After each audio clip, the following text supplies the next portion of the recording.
This is a war that should have never happened. It's a war the Russians tried repeatedly to settle on terms that were very, very beneficial to Ukraine and us. The major thing they wanted was for us to keep NATO out of the Ukraine.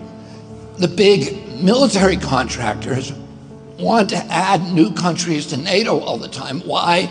Because then that country has to conform its military purchases to NATO weapon specifications, which means certain companies, Northrop Grumman, Raytheon, General Dynamics, Boeing, and Lockheed, get a trapped market.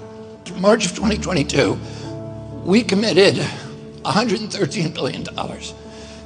Just to give you an example, we could have built a home for almost every homeless person in this country.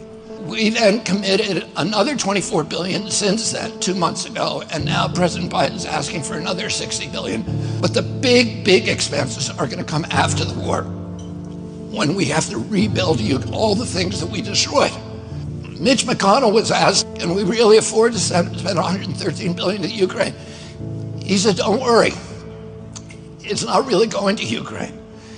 It's going to American defense manufacturers. So he just admitted it's a money laundering scheme.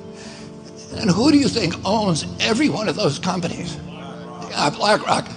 So Tim Scott, during the Republican debate, said, don't worry, it's not a gift to Ukraine, it's a loan. So raise your hand if you think that that loan's ever getting paid back.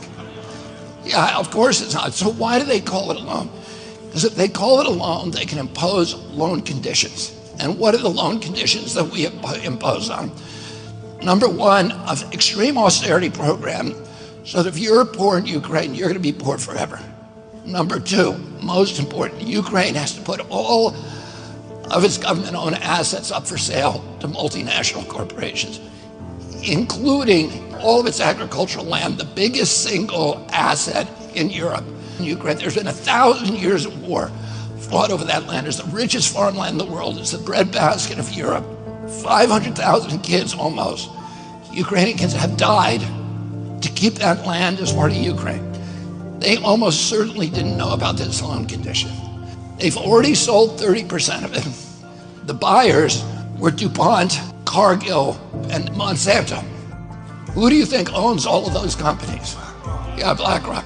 And then in December, President Biden gave out the contract to rebuild Ukraine. And who do you think got that contract? BlackRock. So they're doing this right in front of us. They don't even care that we know anymore, because they know that they can get away with it. And how do they know that? Because they have a strategy. And that strategy is an old strategy, which is they keep us at war with each other. They keep us hating on each other. They keep the Republicans and Democrats fighting each other, and black against white, and all these divisions that they sow.